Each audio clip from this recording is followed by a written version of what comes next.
Oke, bismillah. Assalamualaikum warahmatullahi wabarakatuh. Bismillahirrahmanirrahim. Alhamdulillahi rabbil alamin. Wa bihi nasta'inu ala umurid dunya waddin. Allahumma sholli wa sallim wa barik ala habibina wa syafi'ina Sayyidina wa maulana Muhammadin wa ala alihi wa ashabihi wa man tabi'ahum bi ihsanin ila yaumiddin. Bismillah. Mari kita lanjutkan ngaji kita di sesi yang ke-100 sekian kalinya. Semoga kita bisa istiqomah terus, dijaga niatnya, dicari manfaat dan hikmahnya, terus diaplikasikan mana yang relevan. Dari situ ilmu kita nanti akan manfaat. Selebihnya serahkan semuanya pada Allah. Kita akan sering, kalau dalam hidup ini pokoknya ya segalanya penentunya adalah Allah, maka kita pasrah saja, ikhlas saja. Atau pakai bahasa populer, kita hidup ini mengalir saja. Cuma harus diingat-ingat, kelihatannya ada giumnya sederhana, mengalir saja. Untuk bisa mengalir itu ada syaratnya. Kalau enggak ya kamu enggak jadi mengalir, tapi mampet. Yang pertama syaratnya orang bisa mengalir saja itu dia harus luwes, fleksibel. Kalau kamu kaku enggak bisa mengalir. Air itu fleksibel. Kalau di depannya ada batu ya dia belok. Kalau ada kayu dia belok. Kalau kamu kaku, tabrakan.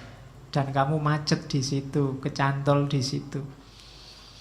Maka untuk kamu bisa mengalir harus fleksibel. Syarat kedua harus mau berubah. Hidup yang mengalir itu kan berarti hidup dari masa lalu, dialami di masa kini, dilanjutkan di masa depan. Ini pasti ada perubahan-perubahan. Kalau kamu macet, diam saja, tidak ada perubahan, berarti kamu tidak mengalir. Dan yang terakhir, untuk mengalir itu kamu butuh tempat yang rendah. Kamu harus mau merendah. Air itu mengalir kalau dia alirannya ke bawah. Kalau kamu tinggi, merasa besar, merasa tinggi, merasa pinter, merasa itu berarti kamu tidak merendah. Rasamu rasa yang tinggi. Kalau kamu merasa yang tinggi ya kamu tidak akan mengalir. Jadi rumusnya itu untuk bisa hidupmu mengalir. Ya syarat paling besar adalah ikhlas yang jelas. Oke, itu pengantarnya. Lumayan dapat satu teori. Ya, itu kan lumayan. Malam ini kita lanjutkan dengan para mujaddid. Minggu lalu kita ketemu Jamaluddin Afghani. Malam ini kita ketemu muridnya, Muhammad Abduh dari Mesir. Kalau ada yang merasa saya ini anaknya orang kecil, tidak mungkin jadi orang besar, lihatlah beliau, Muhammad Abduh. Muhammad Abduh ini bapaknya petani. Jadi bukan orang-orang besar, bukan ulama besar, bukan. Bapaknya cuma petani. Jadi kalian jangan minder, bapakmu kebanyakan mungkin lebih dari sekedar petani. Tapi Abduh ini bapaknya petani. Dan pinter sebenarnya Abduh ini, cuma kadang-kadang belajarnya juga mutung, tidak puas. Mungkin karena saking cerdasnya, lingkungannya nggak bisa mewadahi keinginannya. Kabarnya Abduh ini umur 10 tahun sudah hafal Quran. Itu pun menghafalkannya cuma 2 bulan. 2 bulan bisa hafal Quran. Kalau kalian menghantamkan Al-Quran setahun aja kan tidak selesai-selesai. Ya, Abduh 2 bulan hafal Al-Quran. Jadi pada usia 10 tahun. Cuma kemudian di sekolahnya, di Tonto itu dia merasa, kok gini ya pendidikan Islam membosankan. Akhirnya dia pulang dari pondoknya, kalau versi Indonesia, pulang kampung. Terus kawin. Umur 16 tahun kawin Abdul di kampung. Wong petani, bantu bapaknya tani. Yo apa yang dilakukan tani itu kan yo hidupnya santai, menikmati hidup, yo mau apa lagi. Umur 16 tahun dia bertani. Tapi terus didatangi oleh pamannya, namanya Ahmad Darwis. Kata pamannya, kamu itu pinter, ndak cocok, eman-eman potensimu kalau hanya bertani, sekolahlah lagi. Baliklah lagi dia ke pondoknya, sampai kemudian lulus dan masuk Al-Azhar. Masuk Al-Azhar pun dia masih belum puas. Dia masih, mungkin kayak di pondok itu kan selalu kitab kuning. Dia nggak puas kalau hanya belajar pikirannya orang. Itu dia nggak puas. Lah kita ngasih kontribusi apa kok hanya ikut-ikutan pikirannya orang dari masa lalu. Nggak salah mereka, cuma kita ini tidak ada apa-apanya, berarti tidak memberi kontribusi apa-apa. Maka cuma kali ini dia tidak pulang kampung. Di Al-Azhar dia kecewa kayak Ghazali, lari ke dunia sufi, belajar asketik, belajar uzlah, belajar juhud, belajar wirid kayak Ghazali. Tapi bukan tipenya. Orang itu juga tipe-tipe ya. Kalian harus tahu tipemu. Mungkin membaca-baca Ghazali terus Abduh kepingin kayak Ghazali. Katanya Ghazali puncaknya itu ya di tasawuf. Dia mencoba masuk ke tasawuf tapi tidak jodoh. Datang lagi pamannya Ahmad Darwis tadi terus bilang, kamu juga tidak bakat jadi sufi. Duniamu tidak di sini. Biar kamu tidak bosan belajar agama, belajarlah juga ilmu umum. Nah, nanti dia terus belajar logika, belajar matematika, belajar ilmu-ilmu umum. Di situ dia baru merasa puas, kayak gini ilmu. Nggak kayak hafalan nazom, nggak kayak hafalan kitab kuning, nggak kayak itu Abduh. Apalagi terus kemudian ketemu dengan mentornya Jamaluddin Afghani. Dia sangat tunduk pada gurunya ini, sehingga banyak menyebarkan gagasan gurunya. Sampai kemudian diskors dari kampus. Sampai ketika dia sudah ngajar, dia diberhentikan. Tapi tidak masalah, dia tetap aktivis. Meskipun nanti belakangan di akhir hidupnya dia jadi qadhi, dia jadi kepala, kalau di Indonesia mungkin semacam mahkamah agungnya, jadi guru besar, tapi dia sudah berjuang kemana-mana membantu gurunya.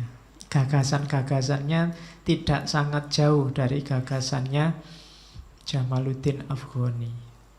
Cuma di beberapa titik lebih kontroversial. Nanti kita lihat ada kontroversial di mana.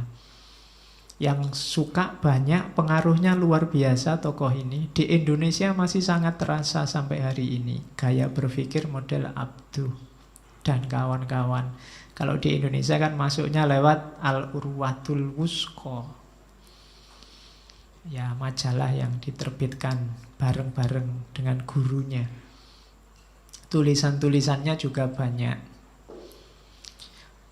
Bagi yang bisa bahasa Arab, tulisan-tulisannya Abduh beberapa bisa di-download gratis. Silahkan kamu googling, cari karya-karya beliau. Oke, ini ya bahasa Arab. Ya, kamu ngaji aja males ya, apalagi diam-diam baca kitabnya Abduh. Oke, nanti beliau meninggal 1905. Kelahiran 1849. Berarti umurnya sekitar 56 tahun. Tidak terlalu tua. Tapi jasanya besar, khususnya untuk dunia Islam. Mesir itu kan di era kehidupannya Abduh sedang kesengsem luar biasa dengan sains. Saat itu penguasanya adalah Muhammad Ali Pasha. Yang memperkenalkan sains ke dunia Mesir itu Napoleon Bonaparte, Perancis. Perancis ini sebenarnya Napoleon ini datang ke Mesir itu sebenarnya untuk transit. Target utamanya India dalam rangka saingan sama Inggris. Napoleon ini masuk ke Mesir selain membawa pasukan, dia juga membawa banyak ilmuwan. Ada sekitar 60-an ilmuwan yang dibawa dari berbagai bidang ilmu. Terus dia di Mesir juga membangun laboratorium ilmiah, namanya Institut di Egypt. Dari situ orang Mesir terbuka matanya tentang dahsyatnya sains. Cuma ya seperti di mana-mana, ketika kubu sini hidup, kubu sebelah juga hidup. Yang konservatif juga resisten. Sains Barat dianggap merusak, tapi di sisi lain penguasanya lebih pro sains Barat, Muhammad Ali Pasha. Dari situlah nanti lahir tokoh-tokoh banyak yang disekolahkan ke Perancis, banyak yang dikirim ke luar negeri, banyak mendatangkan guru, banyak dilakukan terjemahan. Akhirnya lahirlah fase pembaharuan di dunia Islam. Salah satu tokohnya beliau ini, Muhammad Abduh. Itu untungnya Mesir yang datang Napoleon membawa ilmuwan. Kalau di Indonesia yang datang Belanda. Iya, Belanda isone mau ngadu-adu. Grup ini diadu sama sana, kalau sudah lemah dia masuk. Strateginya Belanda kan gitu, dipecah-pecah terus dijajah. Dan kita nggak dapat apa-apa. Yang dijajah Inggris, kayak India itu mungkin Inggrisnya lebih lancar daripada kita. Kita dijajah Belanda ya bahasa Belanda paling 1-2. Karena Belanda itu mau ngajari itu kan di sekolah-sekolah khusus yang dia bentuk sendiri untuk kepentingan mereka sendiri. Dan nggak semua orang bisa sekolah di sana. Nah, itu Belanda. Ya nasib kita. Cuma kalau ya makanya kita itu kan kalau bahasa asing agak trauma. Karena nggak terbiasa. Nggak dibiasakan oleh Belanda.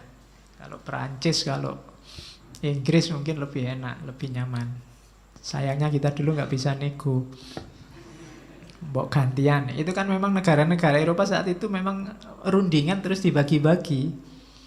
Siapa jajah mana itu dibagi. Jadi ada pembagian wilayah. Dan kita kebetulan kejatah Belanda, negaranya kecil, miskin. Habis kita di hisab zaman itu.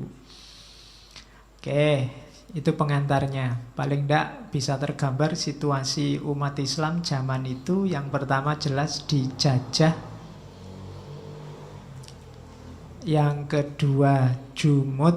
Sama kayak di Afghani, jumud itu mandek, macet. Orang tidak boleh berpikir sendiri, pintu ijtihad ditutup.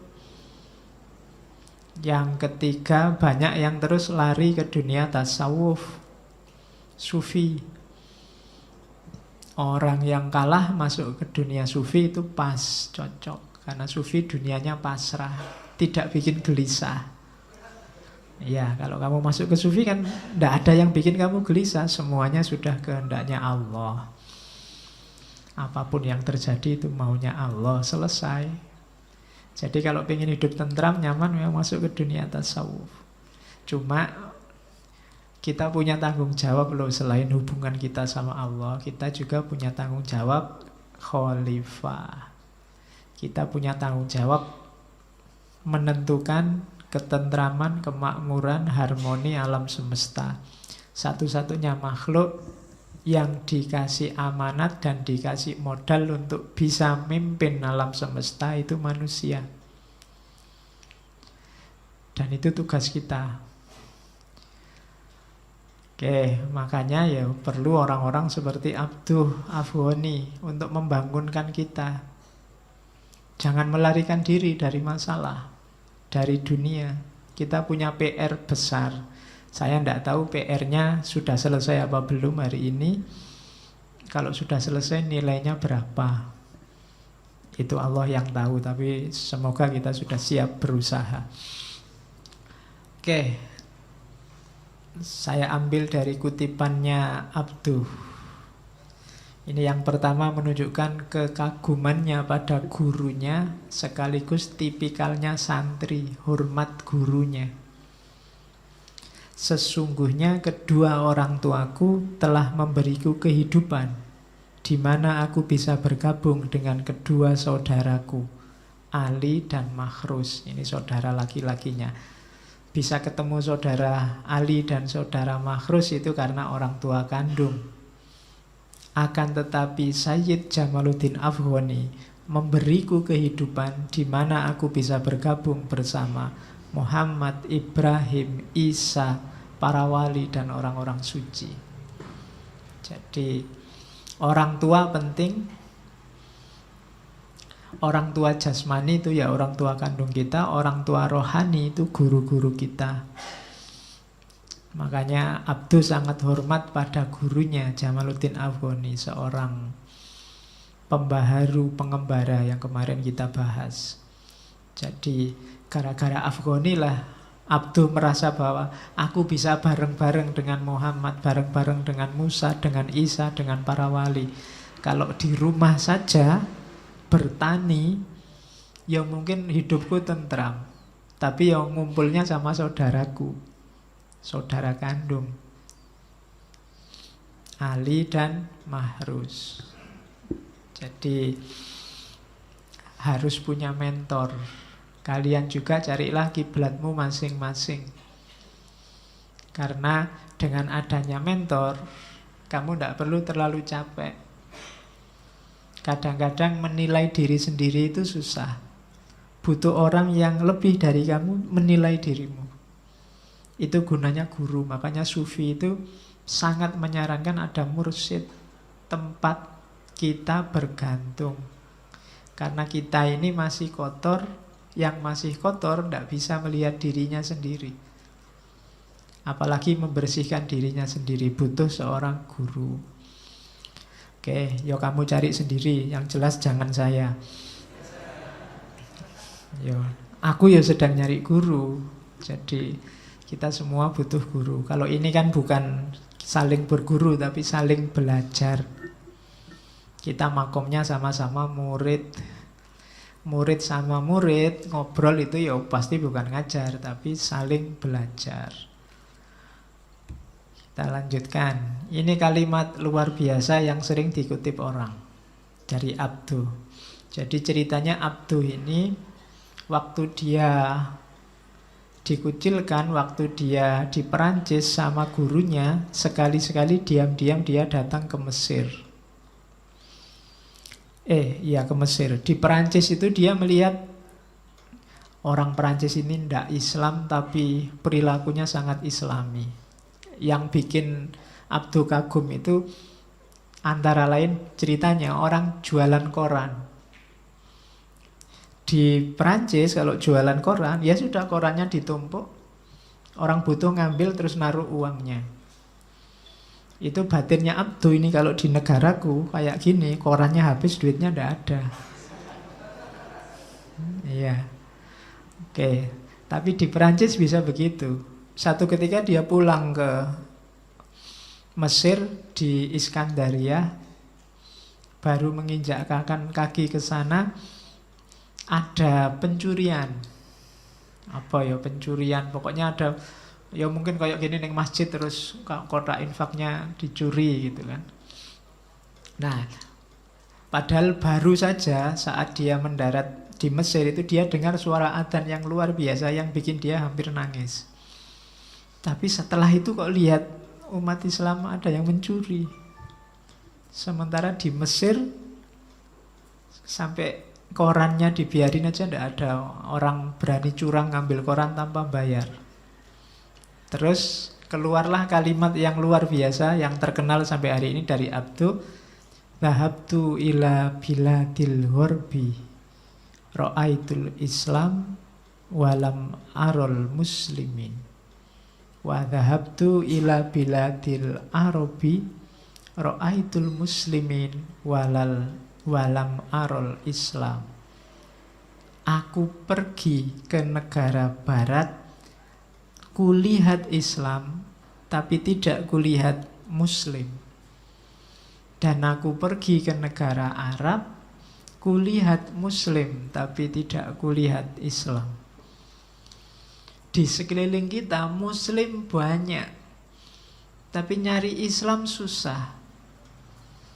Di barat tidak ada Muslim, tapi banyak sekali perilaku-perilaku Islam. Itu kegelisahannya Abduh dulu abad 19 awal. Saya tidak tahu di Indonesia sekarang masih kayak begini apa enggak. Jadi Islam banyak, di mana-mana simbol Islam bertebaran, tapi Muslimnya sedikit. Muslim banyak, Islamnya nggak kelihatan. Hari ini yang kita lihat hanya Muslim, Islam tidak terlihat.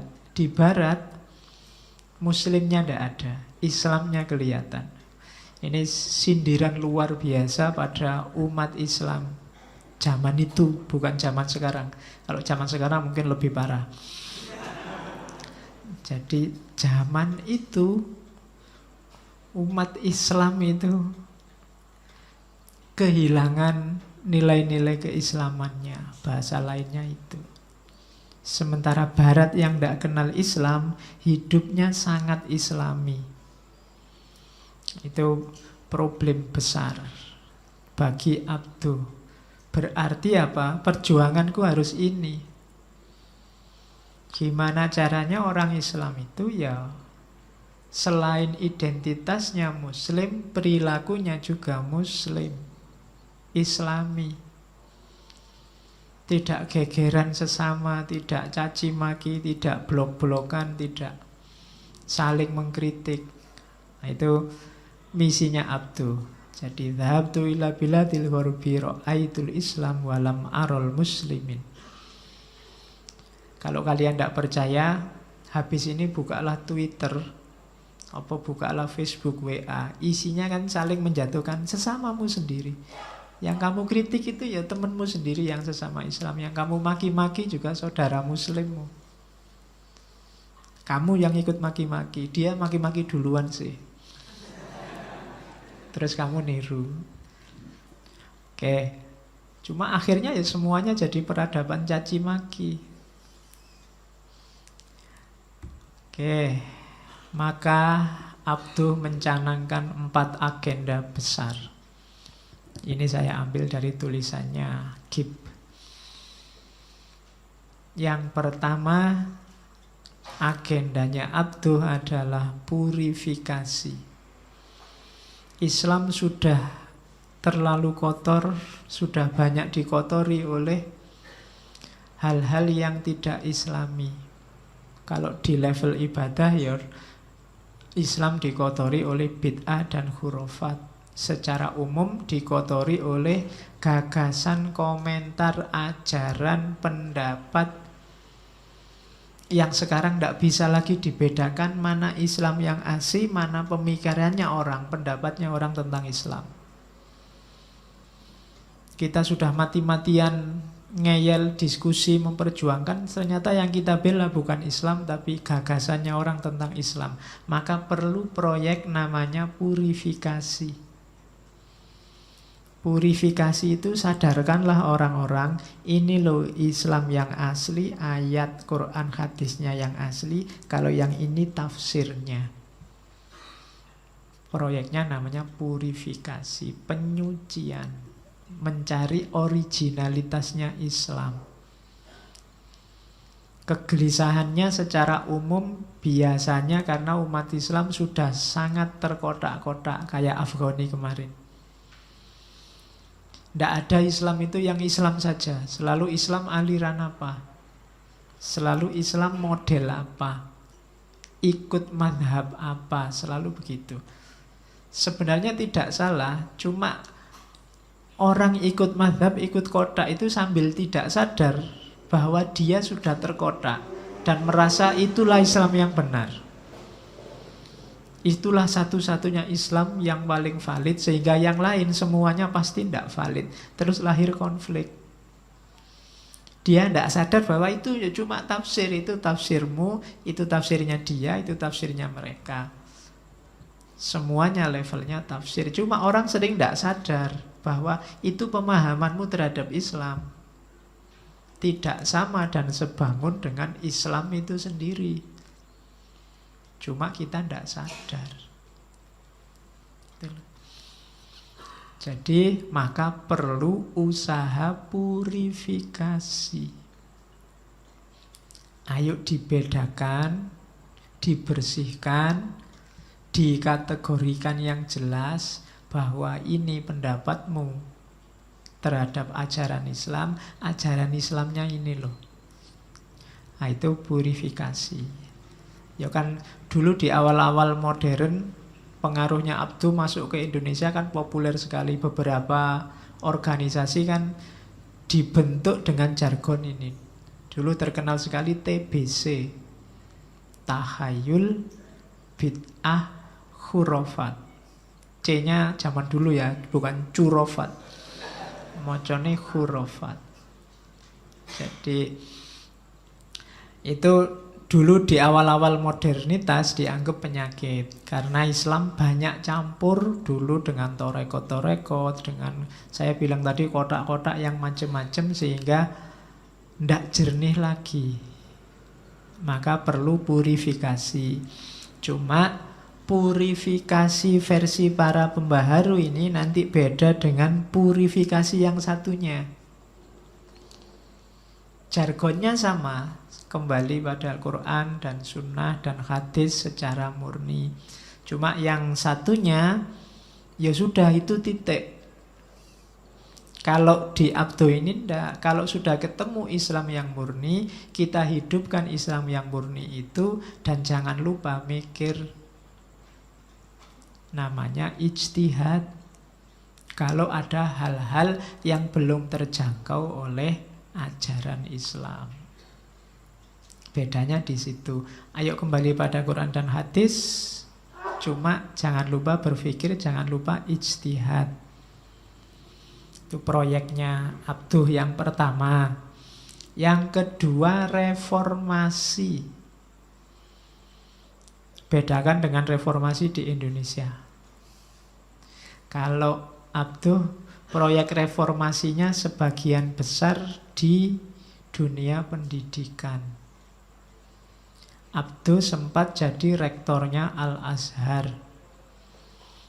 Dan nanti dia melakukan modifikasi pendidikan yang luar biasa. Kalau kalian hari ini teriak-teriak bahwa ilmu umum dan ilmu agama itu tidak saling bertentangan, saling berkaitan, itu sudah didului jauh oleh Abduh. Dialah yang memasukkan kurikulum-kurikulum umum ke dalam jurusan-jurusan agama. Dia yang memperkenalkan filsafat ke dalam kajian Islam. Jurusan akidah dan filsafat itu ya benchmarknya Al-Azhar. Sama nama-namanya sekalian. Jadi, dan itu luar biasa karena bagi Abduh kuncinya umat Islam bisa bangkit kembali intelektualitasnya adalah filsafat. Orang mau berpikir lagi. Nah, bukan politik, bukan yang lain, tapi filsafat. Itu maka pendidikan harus kenal filsafat.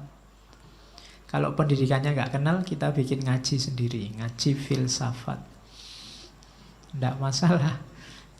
Jadi Banyak, kapan-kapan kita ngomong filsafat pendidikan, Abdul salah satunya. Dia melakukan banyak reformasi di bidang pendidikan.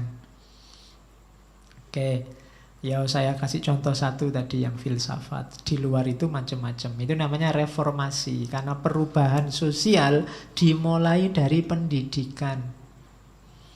Kalau dimulai dari pendidikan, terus muncul kesadaran di tengah masyarakat.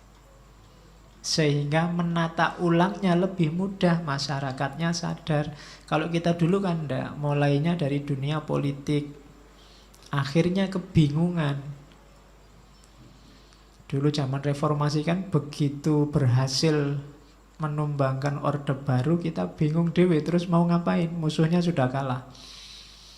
Selanjutnya bagaimana kita, sampai hari ini kelihatannya kita masih bingung-bingung bagaimana gitu. Masih tidak jelas bangsa ini mau dibawa kemana. Kayak jargonnya Marcuse, masyarakat modern itu rasional in detail dan irasional secara umum. Kita hari ini gitu, rasionalitasnya detail, tapi mau kemana kita tidak tahu. Bangsa ini mau dibawa kemana kita ya masih tidak jelas.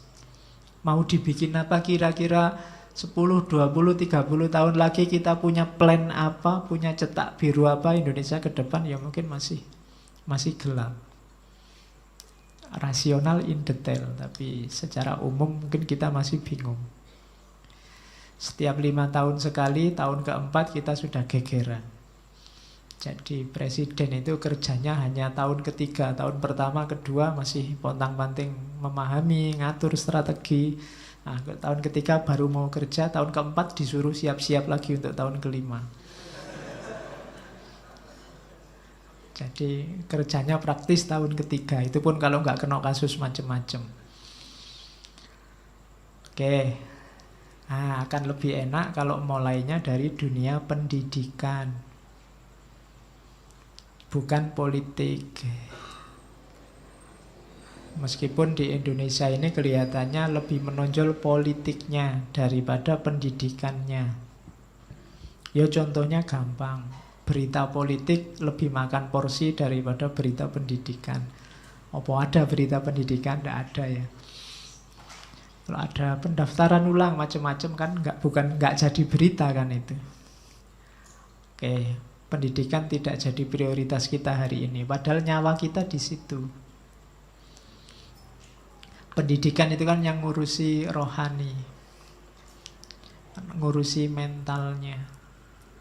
Di Indonesia departemen-departemen yang ada itu kan beberapa kan kunci. Departemen pendidikan, departemen agama, departemen kesehatan. Kesehatan itu ngurusi fisiknya, pendidikan itu ngurusi mentalnya, agama ngurusi spiritualnya.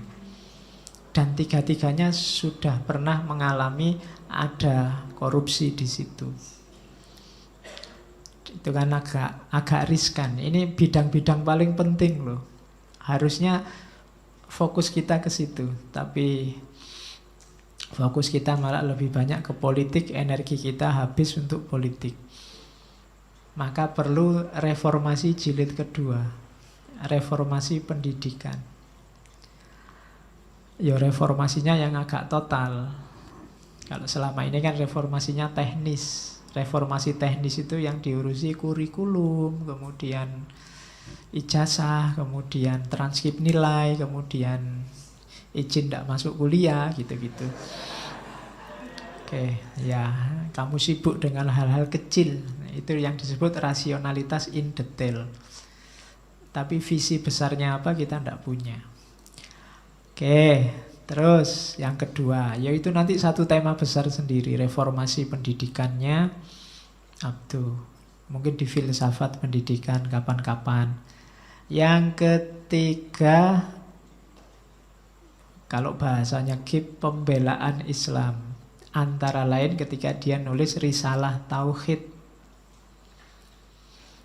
Jadi Abdul itu sangat terpesona oleh sains, tapi dia tidak meninggalkan identitas keislamannya. Cuma dia kecewa umat Islam cara mengemas tauhidnya, mengemas pendidikan agamanya tidak menarik. Nah, di antara cara Abduh untuk mempopulerkan Islam, agama, tauhid itu dengan cara yang menarik. Antara lain dia nulis risalah tauhid. Bukunya tipis, tapi kalau dibaca enak. Simple, tidak ruwet. Orang awam juga bisa paham. Ya kalau kamu tidak paham kan karena bahasanya. Tapi sudah banyak diterjemah, tidak masalah. Itu misinya Abduh itu. Jadi saat itu dia melihat di Beirut kajian ilmu kalam kok ruwet begitu ya. Membahas ilmu kalam, tema-temanya jelimet, bahas langit semua. Kemudian muridnya paham, ndak ya ndak tahu, yang penting hafalan. Terus kalau ujian ditanyakan, manfaatnya ndak banyak. Maka lahirlah risalah tauhid, nanti kita bahas. Kemudian reformulasi ajaran Islam. Reformulasi itu distrukturkan ulang. Bukan ajaran Islamnya diganti, tapi formatnya. Makanya namanya reformulasi, bukan reformasi. Antara lain dengan ijtihad. Jadi yang dipopulerkan Abduh, ajaran Islam itu diformat ulang, sesuaikan dengan zaman. Kuncinya apa? Ijtihad. Orang harus mau berpikir sendiri dengan dasar ajaran agama untuk menjawab problem-problemnya hari ini. Itu namanya ijtihad. Oke, jadi 4 agenda pembaharuannya Abduh. Oke, kok hilang anunya. Terus ini modernisasinya ya, contoh modernisasi yang dilakukan Abduh. Memasukkan ilmu modern. Kemudian mengubah sistem hafalan jadi pemahaman, penalaran. Karena zaman Abduh orang belajar itu selalu dihafalkan. Kelemahannya hafalan itu kalau sudah ujian hilang. Kamu kan gitu, kalau mau ujian dihafalin. Ciri-cirinya ada 5, 1, 2, 3, 4, 5. Nanti begitu ujian selesai hilang. Tidak ada manfaatnya ilmunya. Maka Abduh tidak. Ya, hafalan bagus, tapi jangan di situ. Nanti akalnya tidak jalan, tapi pemahaman dan penalaran. Terus menghidupkan metode diskusi biar orang tidak taklid, dibahas. Diskusi munadzarah kita adopsi itu di sini. Kalau di UIN ada istilah munakosah. Jadi munakosah itu bukan pembantaian, tapi diskusi. Iya, itu ya kamu kan ngeri kalau masuk munakosah seolah-olah mau dibantai. Nggak, itu diskusi yang produktif. Biar ndak taklid kan gitu. Kalau kamu masuk ke ruang munakosah, jangan dibayangkan mau dibantai.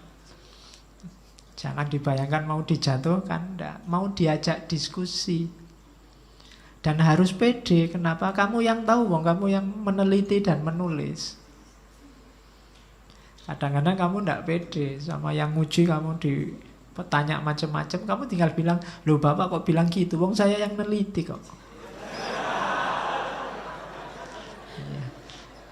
Pasti kamu lebih tahu kamu yang neliti. Oke. Makanya masuk itu munakosah, bukan istilahnya munakosah, bukan ujian, bukan tapi munakosah. Kalau munakosah berarti diskusi, munadzarah. Dan itu dimasukkan oleh Abduh, itu jasanya Abduh loh ya kamu. Makanya Fatihahlah pada Abduh. Dia berjasa menyelamatkanmu dari ujian pembantaian menjadi munakosah. Oke, terus meminimalisir tradisi taklid. Antara lain, mahasiswa-mahasiswa semester awal ndak usah sibuk dulu dengan syarah dan hasyiah. Syarah dan hasyiah itu kan kalau ada naskah utama, terus biasanya ulama yang lain ngasih komentar. Komentar level pertama namanya syarah. Sarah Shin ya, bukan S ya. Kalau Sarah S kan nanti bayanganmu Sarah Azhari apa Sarah Sopo. Syarah. Syarah ini kalau dikomentari lagi namanya hasiyah. Hasiyah ini kalau dikomentari lagi namanya taklik. Nah, kalau Abdu jangan sibuk di sini dulu deh. Apalagi mahasiswa semester awal. Jangan kesusu dogmatis, jangan kesusu ideologis. Karena kalau sudah syarah, taklik itu biasanya sudah masuk dalam pusaran madhab-madhab, aliran-aliran tertentu yang tidak berani berpikir sendiri, beraninya hanya mengomentari. Tidak berani berpikir berbeda. Mahasiswa harus mandiri, harus produktif. Maka yang semester-semester awal dilatih berpikir dulu. Di beberapa negara yang saya tahu, ada yang mahasiswa itu mengambil jurusan itu sekitar setelah tahun-tahun pertama, tidak sejak awal kuliah.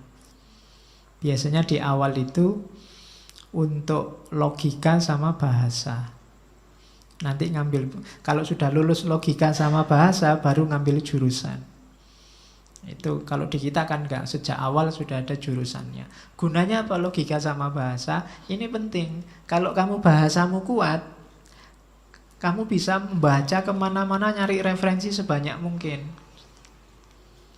Tanpa harus tergantung dosenmu, gurumu, wawasanmu bisa meningkat pesat.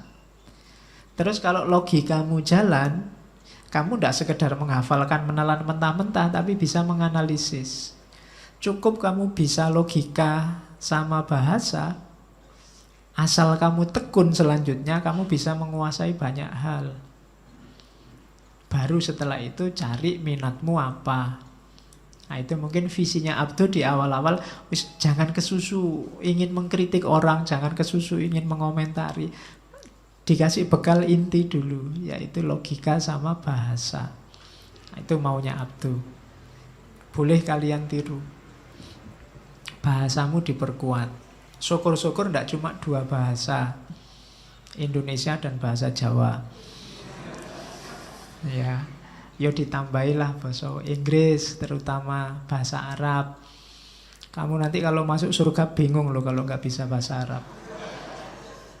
Loh, orang sana bahasa Arab. Jadi Arab itu kan lughatul jannah, itu kan pakai bahasa Arab. Nanti kamu sudah enak-enak masuk surga, mau pesen apa, ndak bisa bahasa Arabnya kan susah. Ingin ini, ingin itu, ndak bisa bahasa Arab susah kamu. Belajar sejak sekarang. Bahasa Arabnya bidadari apa, yang mau minta bidadari, kalau nggak bisa nggak capek. Pakai bahasa Arab. Makanya belajarlah bahasa Arab. Oke, yang terakhir itu yang menarik. Kalau di Abdu bikin sistem pendidikan baru, masa belajarnya diperpanjang, liburnya diperpendek. Nah itu ya. Kamu kan seneng kalau bolak-balik berai libur itu seneng. Dibalik sama Abdu, belajarnya diperpanjang, liburnya sebentar saja. Karena ini mengejar waktu ini. Karena kita sudah kalah lama oleh Barat. Kalau masih suka libur ya, kita kapan bisa nyalip mereka? Nah itu Abdu antara lain pembaharuannya. Terus Risalah Tauhid tadi sudah saya jelaskan ya. Jadi ini karena dia terinspirasi nulis kitab ini saat dia ngajar di Beirut. Katanya Abdu, umat Islam itu menjelaskan tauhidnya terlalu jelimet dan menghindari paparan-paparan rasional. Padahal Islam itu sangat rasional, sangat masuk akal. Kalau dijelaskan mudah, cuma kita yang bikin rumit. Dan sama kayak para filsuf muslim, bagi Abdu akal dan wahyu itu tidak bertentangan. Selama ini kita memahami agama terlalu jelimet, maka perlu direformasi, direset. Kalau HP direset kayak cetakannya pabrikan, kembalikan ke yang original. Terus kita struktur ulang.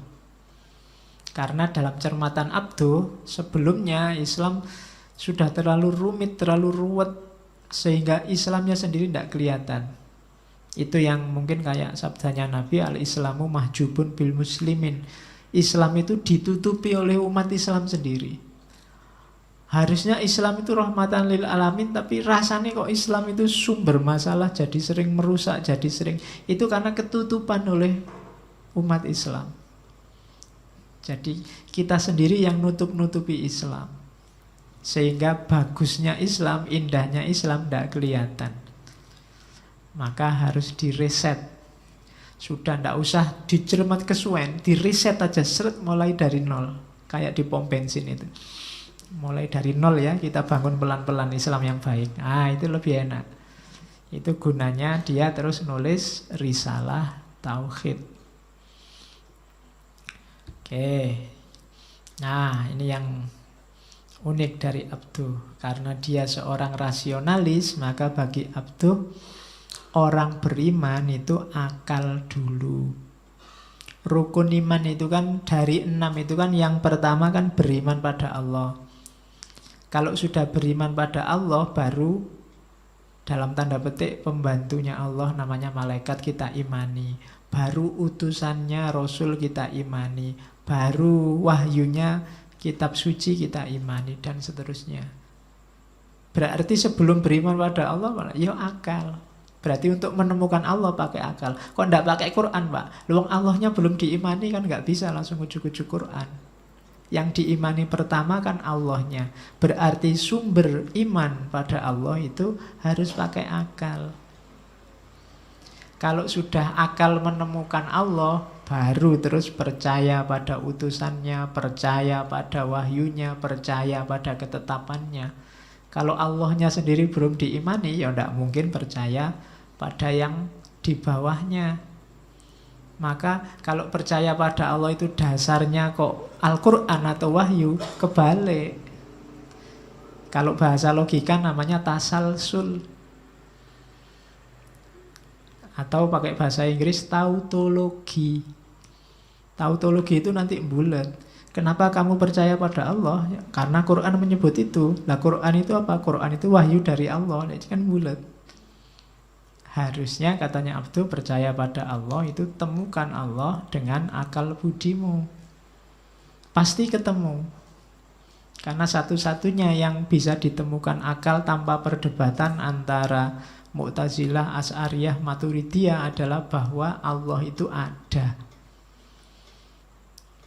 Keberadaannya Allah itu, tiga aliran yang tabrak, yang sering konflik itu sepakat bahwa akal bisa menyimpulkan bahwa Tuhan itu ada.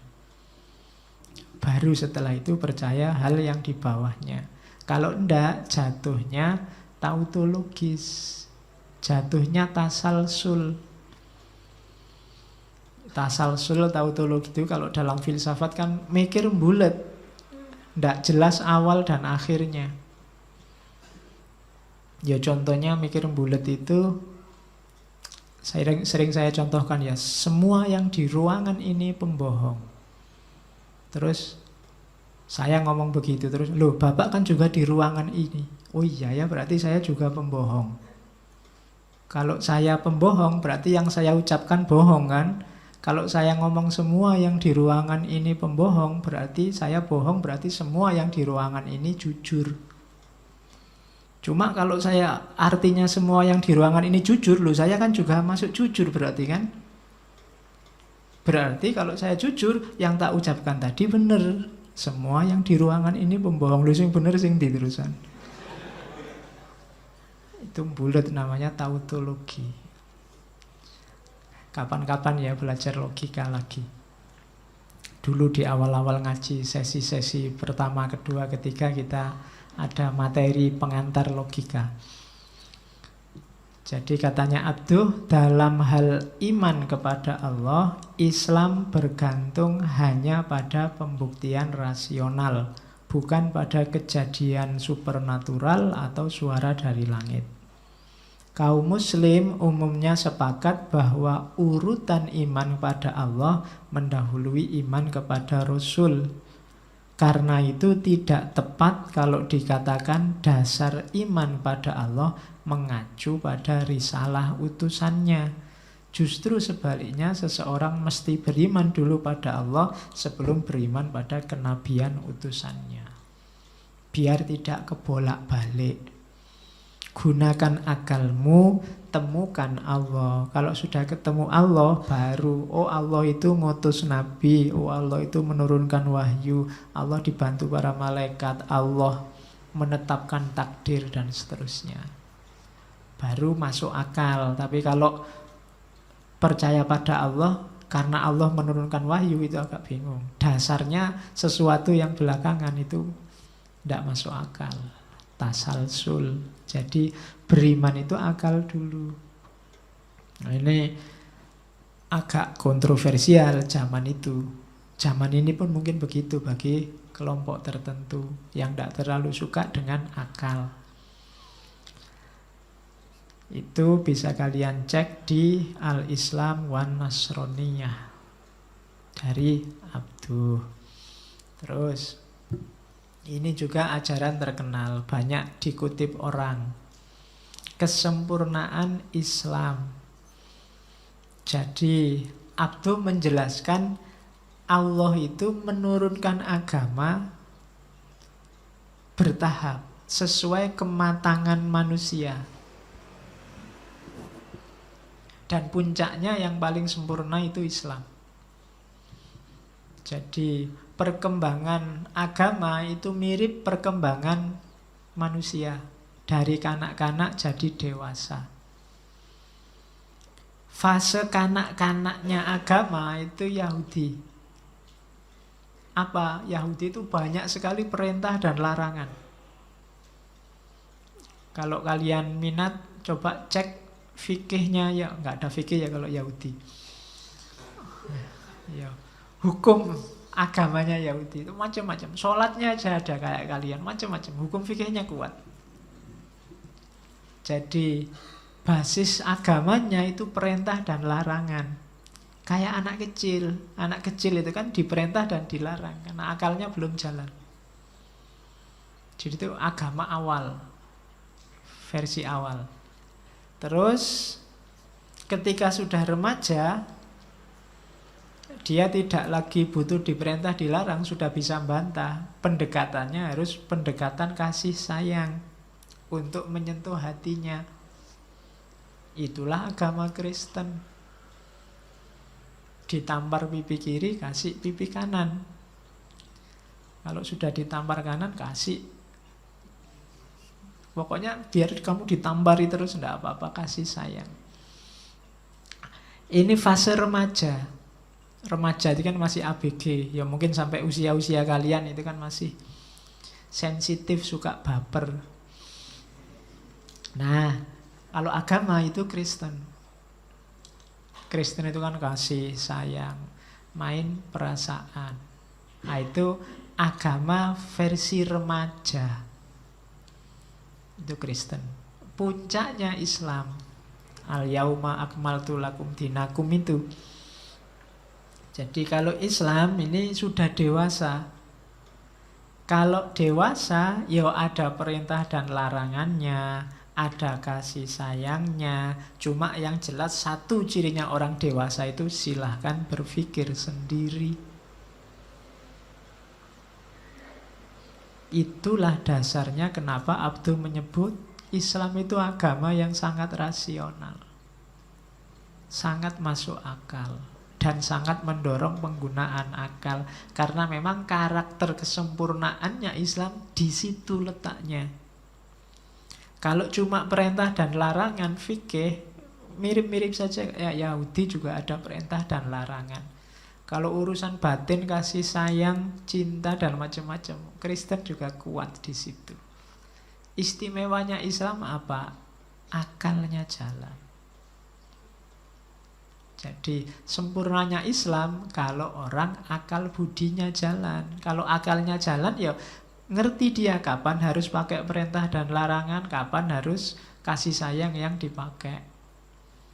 Bukan berarti dibuang, tapi sekarang dia ngerti timing, ngerti kapan dipakai. Dan itu cirinya Islam. Jadi Islam itu sifatnya rasional, agama yang sangat dewasa. Cirinya orang dewasa kan kalau bahasa fikih mumayyiz, akalnya jalan, bisa membedakan mana baik, mana buruk, mana benar, mana salah. Kalau agama sebelumnya mungkin masih kanak-kanak. Kalau Yahudi itu belum balik, masih perintah dan larangan. Itu kan versinya Abdul, bukan saya. Kalau Kristen itu kan agama ABG, masih suka baper. Nah, Islam sempurna, itu kan bahasa lainnya begitu. Jadi Islam ada semua, perintah larangannya ada, kemudian kasih sayangnya juga ada, cuma ngerti kapan harus menggunakan perintah larangan, kapan harus mengedepankan kasih sayang. Kenapa bisa begitu? Karena ada akal, cirinya orang dewasa. Maka kalau umat Islam kehilangan kendali rasio, kendali akalnya, status kesempurnaan agamanya jadi luntur, kehilangan karakternya yang paling kuat. Maka harus latihan menggunakan akal secara sehat. Makanya nanti Abduh memasukkan filsafat dalam kurikulum di Al-Azhar, biar orang bisa berpikir jernih. Oke, jadi inilah analogi kesempurnaan Islam. Jadi jangan salah, Abduh itu meskipun dia mengkritik kehidupan beragama umat Islam zaman itu, dia juga punya komitmen agama yang kuat. Cuma dia bisa menjelaskannya enak. Oke, terus maka umat Islam butuh strategi untuk kebangkitannya, salafiyah. Cuma salafiyah dalam definisinya Abduh agak beda dengan salafiyah sebagai klaster aliran madhab dalam ilmu kalam. Orang banyak miss ya, istilah salaf itu macam-macam definisinya. Ada salafiyah itu aliran. Tokohnya Imam Ibnu Taimiyah, Imam Ahmad bin Hambal, itu aliran kalam. Ada salaf itu yang dirujuk salafus soleh, para ulama generasi sahabat, tabi'in, tabi'it, tabi'in. Itu biasanya disebut salafus soleh. Makanya kalau ada pondok pesantren salaf, itu jangan dituduh, wah ini pondok keras, ini mesti pondok Wahabi. Enggak, itu pondok pesantren salaf itu berarti pondok pesantren yang menghidupkan kembali ajaran Islam dari generasi ulama salaf. Biasanya salaf itu nanti lawannya kholaf. Kalau kholaf itu ada yang pasca tabi'in, ada yang pasca tabi'it tabi'in disebut kholaf. Salaf dan kholaf. Tapi ada juga salafiyah itu aliran dalam kalam yang jargonnya kembali pada Quran dan Sunnah. Ya contohnya gagasannya Imam Ibnu Taimiyah, gagasannya Imam Ahmad bin Hambal dan para pengikutnya, termasuk yang populer sekali Wahabiyah. Wahabiyah itu ada aliran salafiyah yang mendapat aksentuasi politik. Apa aksentuasi itu? Mendapat tekanan di level politiknya. Kapan-kapan belajar. Oke.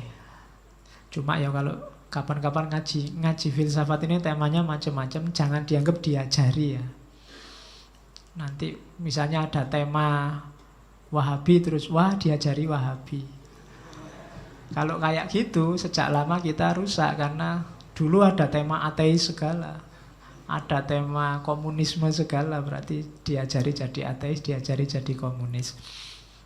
Yuk kita levelnya ilmu, biar luas wawasanmu, biar kamu tidak maki-maki orang tanpa tahu hakikatnya apa. Kamu kan sering maki orang dasar Wahabi. Untung orangnya tidak tanya Wahabi itu apa. Kalau tanya kamu bingung sendiri nanti. Oke, bayangkan salafi saja kan kita juga gitu. Abduh punya definisi sendiri, gaya salafinya Abduh. Yang pertama jelas, akidahnya salafus soleh.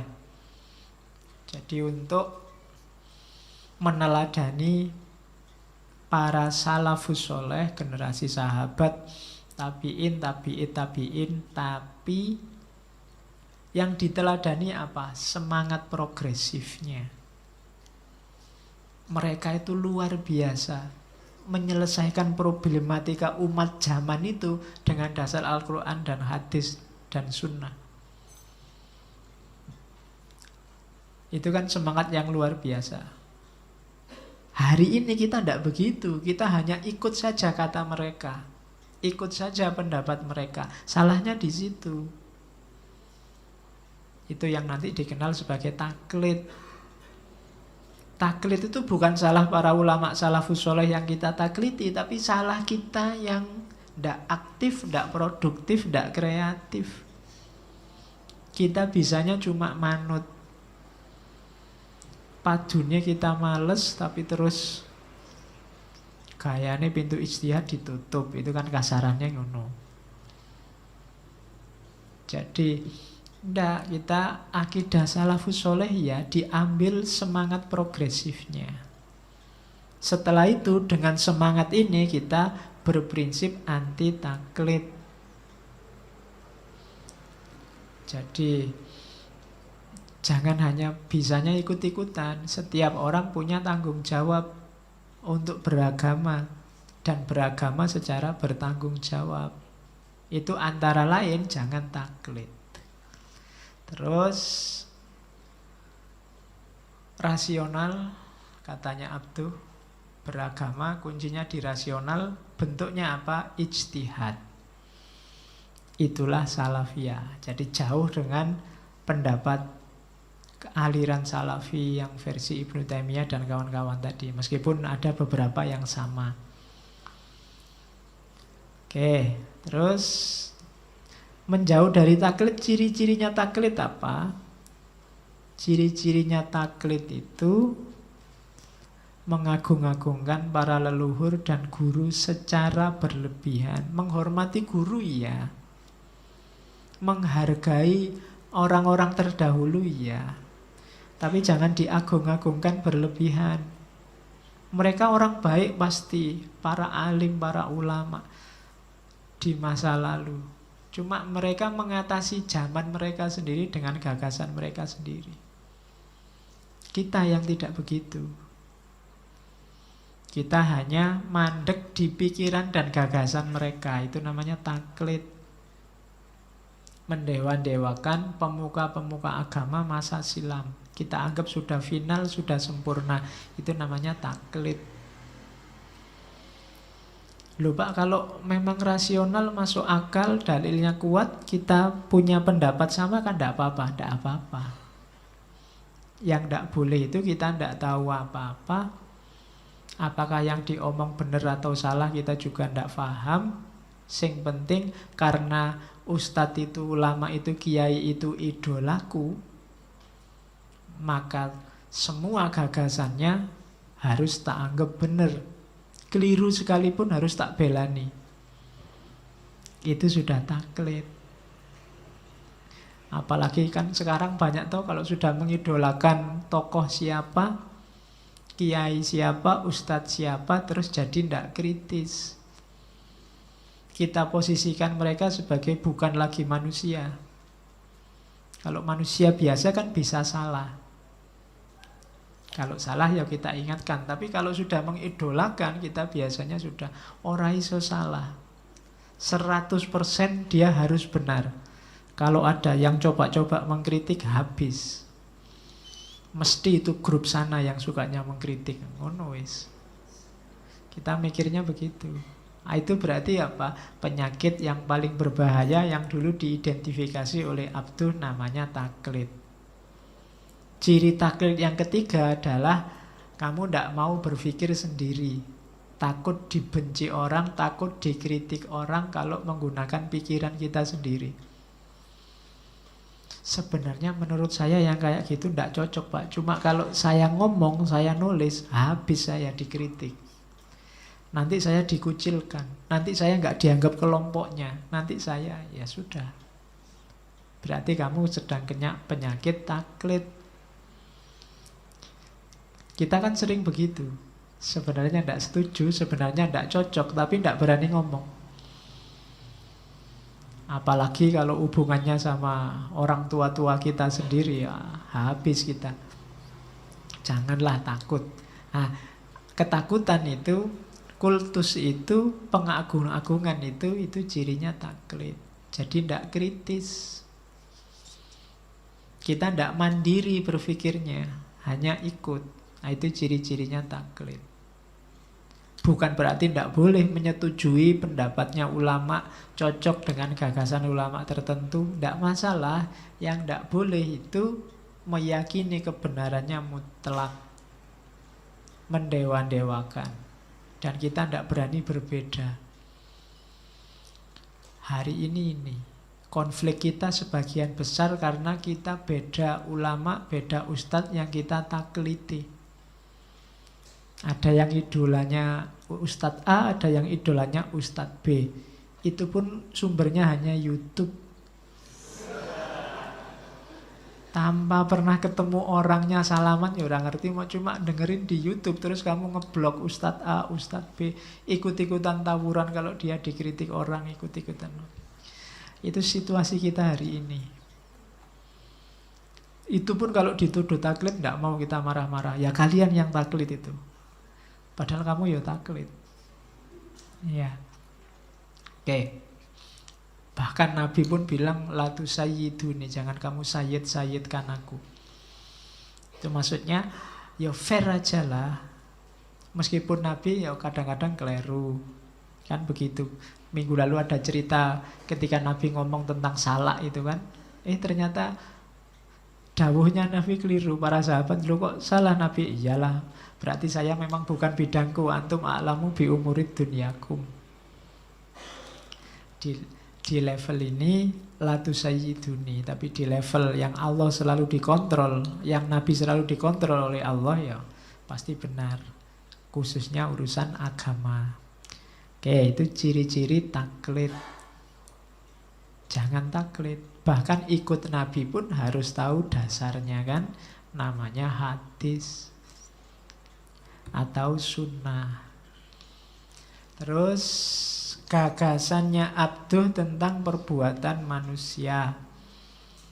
Jelas karena Abduh mendukung akal, berarti manusia itu oleh Allah diberi kebebasan. Dari mana kebebasan itu? Buktinya gampang. Manusia dikasih akal, dikasih kehendak, dan dikasih daya.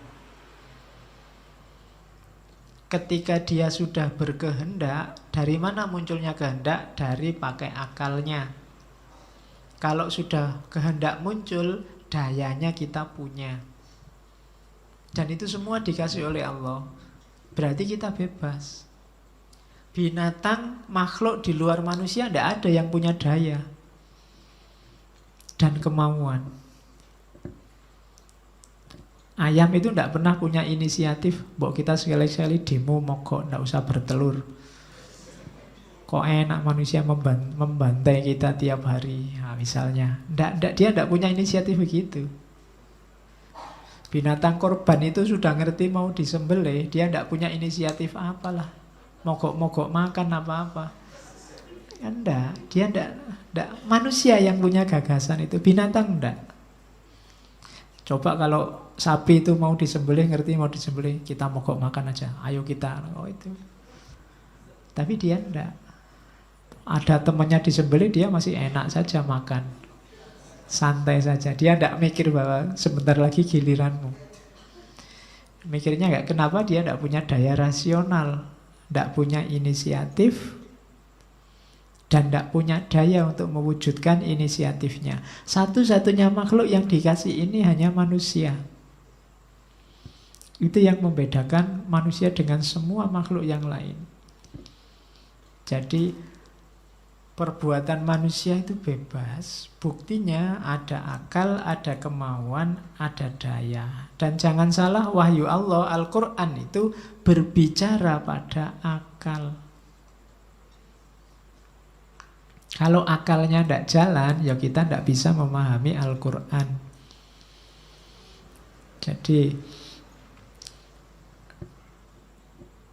orang yang memperdebatkan mana lebih penting, akal atau Al-Quran, itu sebenarnya harus dijelaskan bahwa akal Al-Quran itu kalau tidak ada akal tidak bisa dibunyikan. Dua-duanya penting. Dan akal kalau tidak ada Al-Quran, ya dia tidak punya orientasi, tidak punya arah, tidak punya patokan, tidak punya pedoman. Jadi dua-duanya harus ada. Bahkan tidak ada yang harus dipending, didahulukan, dia tidak. Ya akalnya jalan, ya Al-Quran. Ya Al-Quran, ya akal. Dua-duanya kita butuhkan. Karena Al-Quran, khitabnya adalah akal, manusia yang berakal. Makanya Al-Quran sering nyindirkan, afala ta'kilun, afala tatafakkarun, afala tatadabbarun.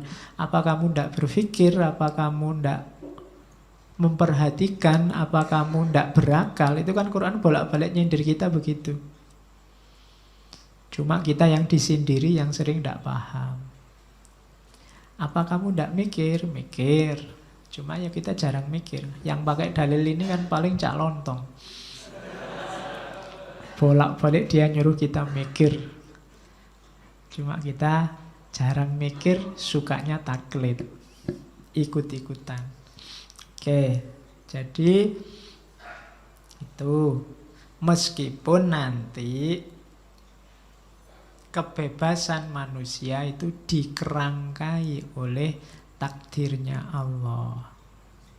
Cuma takdirnya Allah itu yang kita sebut qada dan qadar itu perspektifnya pengetahuan, bukan keputusan.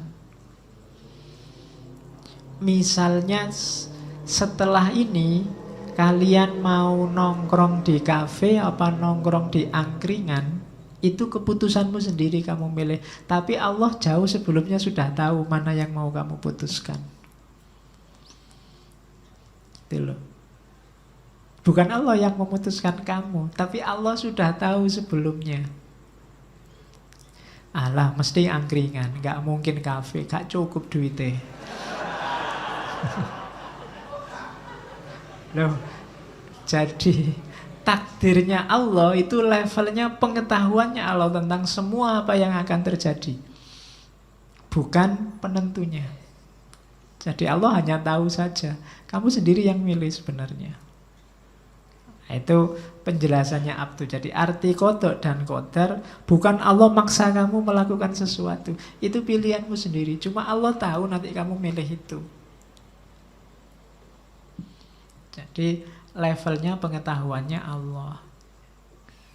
Cuma pengetahuannya Allah kan beda sama pengetahuan kita. Kalau pengetahuannya Allah itu sifatnya pasti. Jadi karena Allah yang tahu segala hal sampai sedalam-dalamnya, segala variabel, segala faktor. Jadi Allah tahu dengan kondisimu semacam itu dan seterusnya, maka pasti itu yang kamu pilih.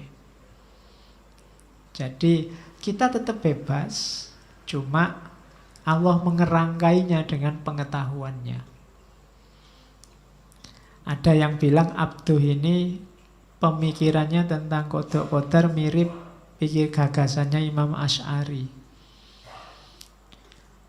yang nanti diterjemah dalam bahasa Inggris itu kan man propose, God dispose. Manusia yang merencana, Tuhan yang menentukan. Itu kan Asy'ariyah, teorinya namanya kasab. Silakan dicek rekamannya dulu. Seolah-olah manusia itu bebas, tapi sebenarnya tidak, penentunya Allah. Itu Imam Asy'ari. Kalau versinya Abdu, kita itu sepertinya pilihan kita, tapi Allah sudah tahu sebelumnya. Nah itu Kalau dari sisi ilmu kalam itu ya tahu sebelumnya itu berarti sudah jelas, sudah tertulis yang akan terjadi apa. Berarti sudah ditentukan sebelumnya. Cuma kalimatnya Allah tahu sebelumnya, berarti ya ditentukan sebelumnya. Ini kan bulet tapi ya akhirnya ke situ kayak Asy'ari. Jadi kalau Imam Asy'ari kan manusia yang merencana, kita bebas merencana. Ya tapi kan Tuhan yang menentukan. Sama saja, akhirnya penentunya Tuhan. Makanya ada yang mengkritik ke Imam Asy'ari itu berbelit-belit bulet, ya akhirnya Jabariyah. Ada yang mengkritik begitu. Ya nanti tugasmu mahasiswa yang mengkaji itu tentang qada dan qadarnya manusia. Ini yang terkenal dari Abduh adalah gagasan politiknya. Nanti murid-muridnya banyak yang melanjutkan gagasan gurunya. Katanya Abduh, organisasi politik itu bukan persoalan yang ditetapkan secara definitif oleh ajaran Islam. Kalau Islam hanya mengarahkan, tidak menjelaskan definitif kita harus membentuk negara apa. Monarki, teokrasi, apa, dinasti apa, ya monggo lah. Itu kan kesepakatan bersama sosial, asal tidak nabrak prinsip-prinsip tertentu. Syaratnya apa? Syaratnya kebebasan dan kesadaran politik. Untuk umat bisa sadar akan kebebasan politiknya butuh pendidikan. Jadi ujungnya nanti ya memang dunia pendidikan ini penting. Jadi harus ada kebebasan dan kesadaran politik. Untuk melahirkan kesadaran politik kita butuh pendidikan. Kalau orang sudah terdidik, silahkan berunding mau membentuk negara semacam apa, asal di situ prinsip-prinsip Islam bisa masuk. Itu politiknya Abduh. Jadi tidak dipatok harus model kayak dinasti apa, enggak. Wong dalam sejarah Islam juga macam-macam cara mengorganisasikan politiknya. Nah, jadi kenapa begitu katanya Abduh? Pemerintahan itu dalam Islam itu sifatnya bukan keagamaan tapi duniawi. Urusan tata sosial. Menurut Abduh, silahkan dibentuk organisasi sosial politiknya, cuma jangan lupa prinsip-prinsip Islam. Seperti tadi, paling tidak ada 3 prinsip besar. Yang pertama hurriyah, yang ketiga syura, dan yang kedua syura, dan yang ketiga konun. Itu landasan sistem politiknya. Hurriyah itu kebebasan, kayak tadi ya, dan kesadaran. Kalau sudah orang-orangnya bebas dan sadar karena pendidikannya sudah tinggi, harus ada lembaga konsultatif namanya syura untuk merumuskan tata kehidupan sosial yang baik, dan kendalinya adalah konun atau undang-undang. Jadi nanti pemerintah itu tugasnya apa? Menjalankan undang-undang. Siapa yang bikin undang-undang? Syura. Majelis perwakilan kalau di Indonesia. Majelis permusyawaratan. Tugasnya musyawarah. Kalau DPR itu kan majelis perwakilan. Tugasnya mewakili. Kalau ingin rakyat kaya, sudah diwakili oleh DPR. Kalau ingin rakyat sukses, sudah diwakili oleh DPR. Makanya namanya majelis perwakilan. Sudah cukup diwakili mereka. Oke, makanya kalian tidak usah korupsi, sudah diwakili.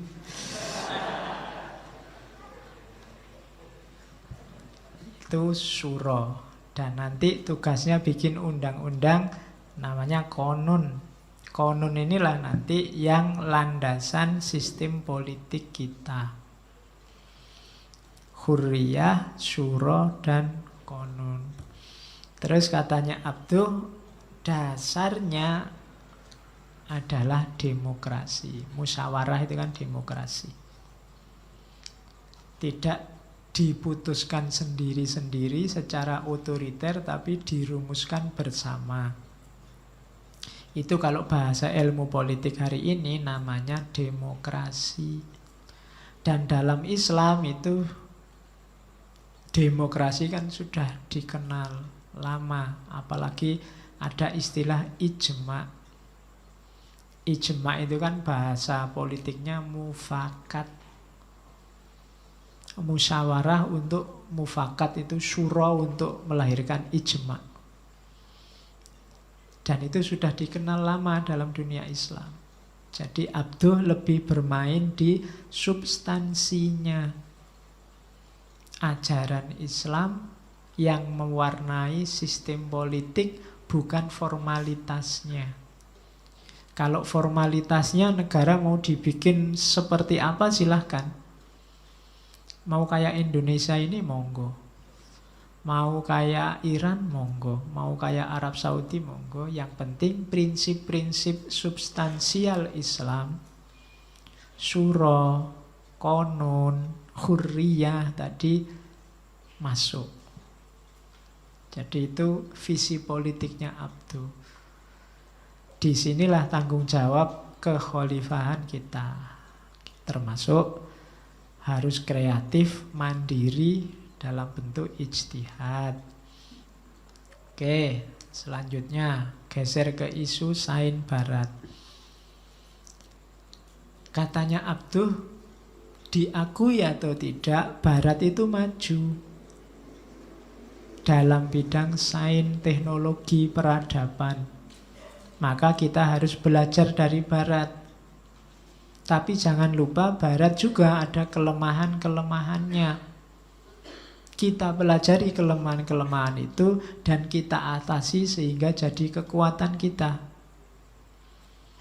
Jadi kita harus selektif dan kritis. Kita pilih yang relevan, kita sesuaikan dengan situasi kita.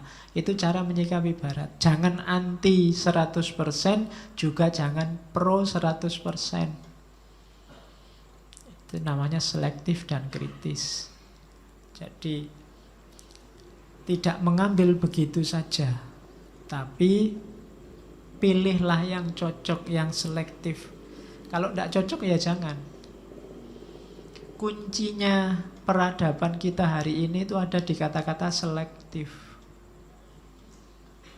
Kalau enggak ya kita tetap akan kalah. Kalau sudah selektif kayak HP ini bisa positif, bisa negatif. Kontennya bisa sangat bermanfaat, juga sangat merusak. Tinggal kita selektif atau tidak. Pengetahuan ilmu juga begitu. Teknologi juga begitu. Jadi tinggal kita, mana yang kita cocok dan mana yang tidak. Yang sesuai dengan visi, misi, religius, spiritual kita dan mana yang tidak. Itu cara menyikapi. Bukan dibuang semua. Kalau dibuang semua kita eman-eman. Nanti kita setback peradabannya. Atau diambil semua. Kalau diambil semua, kalau sana sudah rusak, kita nanti ikut rusak. Jadi selektif dan kritis. Ini kalau diucapkan simpel, cuma prakteknya butuh banyak teori pendamping. Untuk kritis saja kamu butuh beberapa teori pendamping menghadapi barat. Ya, salah satu contohnya Saintia Sakranya Hussein Nasr beberapa waktu yang lalu. Itu untuk mengkritisi. Jadi dia tidak selalu jagoan, tidak selalu bagus, tapi juga tidak jelek. Buktinya maju sekarang. Nah itu cara menyikapi barat modern. Oke, terus ya, Al-Quran, kitab suci kita itu katanya Abduh posisinya adalah hudan wa rahmatan. bukan fiksi loh ya. Ya, jadi Al-Quran itu hudan warahmatan. Ya, sekarang mulai rame gegeran itu. Kita senang sekali kalau ada gitu-gitu itu. Bahwa kitab suci itu fiksi. Wah, sekarang lumayan ada bahan. Oke, katanya Abdul tidak begitu. Quran itu kenapa dia diturunkan sebagai petunjuk dan rahmat untuk alam semesta. Kenapa dia ngomong kayak gini? Karena banyak umat Islam ketika berhadapan dengan Al-Quran lebih sibuk dengan khasiah, syarah, ta'liq, tafsir tadi. Kitab tafsir jumlahnya mungkin ribuan, jutaan di perpustakaan itu sudah. Mungkin kamu tidak bisa ngitung. Mungkin kamu sampai di laptopmu kamu kasih Al-Maktabah As-Syamilah meskipun nggak pernah dibuka. Ya, tidak ada sedikit pun yang kamu buka. Mentalnya mental kolektor. Iya, buat apa? Kayak kamu e-book banyak pak, minta bukunya, beli buku, wong yo ora diwaca. Al-Quran tidak bisa diposisikan begitu. Dia itu petunjuk. Suksesnya Al-Quran kalau dia menjadi hudan wa rahmatan. Sumbernya rahmatan lil alamin, sumbernya petunjuk hidup kita. Tidak berhenti di perpus atau berhenti di program-program. Kalimatnya Abduh di pengantarnya tafsir Al-Manar itu yang di juz 1, pada hari akhir nanti Allah tidak menanyai kita mengenai pendapat-pendapat para mufassir dan tentang bagaimana mereka memahami Al-Quran. Tetapi ia akan menanyakan kepada kita tentang kitabnya yang dia wahyukan untuk membimbing atau mengatur kita.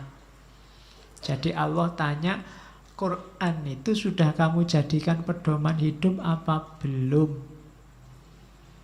Allah tidak akan tanya kamu sudah membaca tafsir apa, tafsirnya siapa. Allah tidak tanya itu. Allah sudah main apa belum dalam kehidupan kita. Jadi apa sih Al-Quran itu dalam hidup kita, itu yang ditanyakan. Jadi dia harusnya posisi ontologisnya sebagai hudan wa rahmatan, petunjuk dan rahmat. Jadi ini kritiknya Abduh pada tafsir-tafsir yang hanya berhenti di perpustakaan, di berjilid-jilid kitab tafsir tanpa punya relevansi nyata. Makanya dulu waktu kita membahas teologi pembebasan itu kan rata-rata hampir semua tokoh teolog pembebasan bilang pahami praksis ajaran Islam. Jadi apa yang harus kita lakukan setelah baca satu ayat, coba rumuskan ayat ini kalau sehubungan dengan hidupku aku harus melakukan apa. Ayatnya Qul huwallahu ahad, bahwa Allah adalah satu-satunya. Nah ini dalam hidupku manifestasi Allah satu-satunya itu apa? Allahu Somad, Allah tempat bergantung. Apa yang harus aku lakukan dalam hidup untuk menunjukkan bahwa Allah lah tempatku bergantung satu-satunya? Itu namanya Quran jadi hudan wa rahmatan. Bukan lagi debat tafsir siapa yang paling benar, paling baik. Dan itu tidak ditanyakan oleh Allah. Yang ditanyakan, kamu sudah berpedoman pada Quran atau belum? Oke, ya insya Allah kalian semua kan punya Quran toh? Ya, meskipun jarang dibuka. Ya, sekarang kamu bisa alasan lu kan nggak harus dibuka toh Pak, sekarang di HP aja ada kan gitu. Ya meskipun di HP ada ya sama aja. Paling kamu download aja, buka ya jarang. Ya. Oke, ya memang situasinya sudah akhir zaman. Alasannya kan ngono. Sudah tidak kayak dulu lagi. Kamu selalu bilang gitu. Kemarin sudah dikritik kan, alasannya akhir zaman kan memang begitu, Pak. Ya. Oke. Ini yang dari Al-Manar saya singgung sedikit karena sekarang banyak orang yang dikit-dikit Qur'annya, dikit-dikit Qur'annya. Tidak salah, dia benar, cuma tidak gampang. Untuk orang bisa memahami Al-Quran, katanya Abduh, syaratnya paling tidak harus menguasai ilmu bahasa. Jadi karena Al-Quran itu kadang-kadang lafadznya sama, maknanya beda. Ada yang redaksinya beda, maknanya sama. Maka kita harus ngerti ilmu bahasa, nahwu, shorof, termasuk balaghah, ilmu untuk mengetahui struktur bahasa. Yang ketiga, ngerti ilmu humaniora untuk membantu pemahaman ayat yang berhubungan dengan kemanusiaan. Al-Quran itu pertama-tama sebenarnya ngomong kepada akal, kepada manusia, untuk manusia. Maka hati-hati dengan ayat-ayat sain. Kadang-kadang Allah itu ngomong ayat-ayat yang hubungannya sama sain itu tidak semata-mata ngomong sain, tapi semata-mata memberi isyarat, memberi petunjuk pada manusia. Mungkin tentang kebesaran Tuhan, mungkin tentang kekuasaan Tuhan. Maka harus ngerti ilmu humaniora, ilmu tentang manusia. Sosiologi, antropologi, geografi harus paham. Kenapa Al-Quran itu ngasih simbol surga semacam itu, neraka semacam itu, menggunakan isyarat A, isyarat B. Nah, itu ilmunya ilmu humaniora, ilmu kemanusiaan. Ya contohnya misalnya harus ngerti budaya Arab. Misalnya budaya Arab, Al-Quran ngomong kita harus tidak durhaka pada orang tua. Kalimatnya wala taqul lahuma uffin.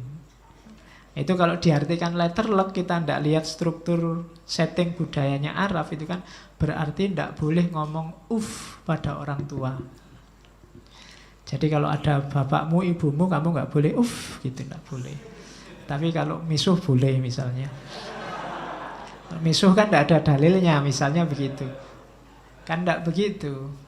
Di Arab mungkin zaman itu itu sudah kasar kalau di depan orang tua. Ya mungkin kayak orang Jawa bilang su gitu. Padahal ya mungkin di luar Jawa orang ngomong su nggak kaget. Tapi di sini kan konotasinya jadi jelek. Meskipun cuma su, kalau di Arab cuma itu kan kasar. Loh, cara memahami begini, kalau kita tidak ngerti humaniora susah. Ilmu-ilmu kemanusiaan, termasuk tentang poligami, termasuk tentang suami istri, termasuk tentang surga neraka, isyarat-isyaratnya, simbol-simbolnya. Kita butuh ilmu-ilmu kemanusiaan. Yang keempat, kita butuh ilmu sejarah pemikirannya umat Islam. Jadi kalau ini sejarah transformasi hidayah, bahasanya Abduh. Karena tafsirnya Abduh itu kalau ilmu tafsir dikategorikan tafsir adab ijtimai. Jadi bagaimana Al-Quran dalam sejarahnya menjadi petunjuk bagi umat Islam. Itu kita juga harus ngerti. Kalau yang tadi humaniora, sekarang kita ngerti sejarahnya. Sejarah pemikiran berdasarkan Al-Quran, terus baru sejarah Nabi, sirahnya Nabi Muhammad. Ini kualifikasi seorang mufassir.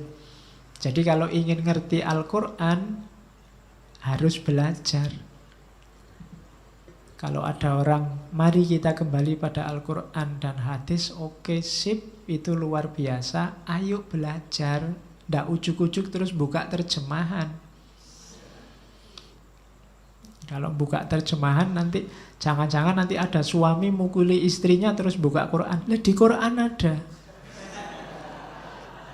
Ya kan? Kan ada fa'idhuhunna wahjuruhunna fil madaji wadribuhunna. Ada dalilnya laki-laki mukuli istri. Kalau sebaliknya kan tidak ada, istri mukuli laki-laki tidak ada. Jadi begitu istrinya mau membalas, tidak ada dalilnya. Susah. Nah itu tidak bisa. Maka perlu ilmunya. ada ilmunya. Jangan dijujuk terjemahan. Oke, latihan ngaji sebentar ya, beberapa kontroversi dari Abduh. Yo, ben jadi ngaji tenanan. Ono kitab kuningnya. Ada beberapa tafsirnya Abduh yang kontroversial karena Abduh sangat terpesona dengan sains. Tapi ya, tafsirnya sangat rasional. Hal-hal yang kita anggap metafisik dalam tafsirnya Abduh terus jadi rasional. Misalnya ini, yang surat Al-Fil, alam taro kaifa fa'ala rabbuka bi ashabil fil. Itu kan ada toiron ababil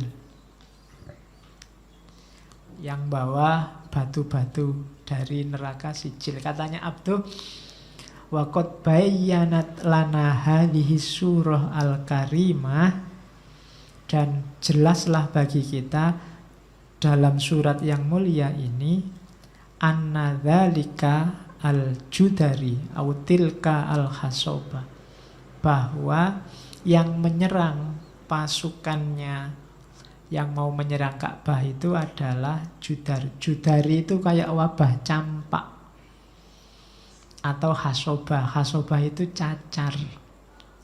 Jadi nasya'at min hijarotin ya bisatin sakotot ala afrodal jaisi, yang muncul dari batu-batu kering yang diturunkan, dilemparkan pada afrodil jaisi, para anggota pasukan, biwasitoti firokin azimatin minat toiri, dengan perantara sekelompok besar burung, mimma yursiluhu lahu ma'arif, dari yang diturunkan oleh Allah, yang diutus oleh Allah bersama angin.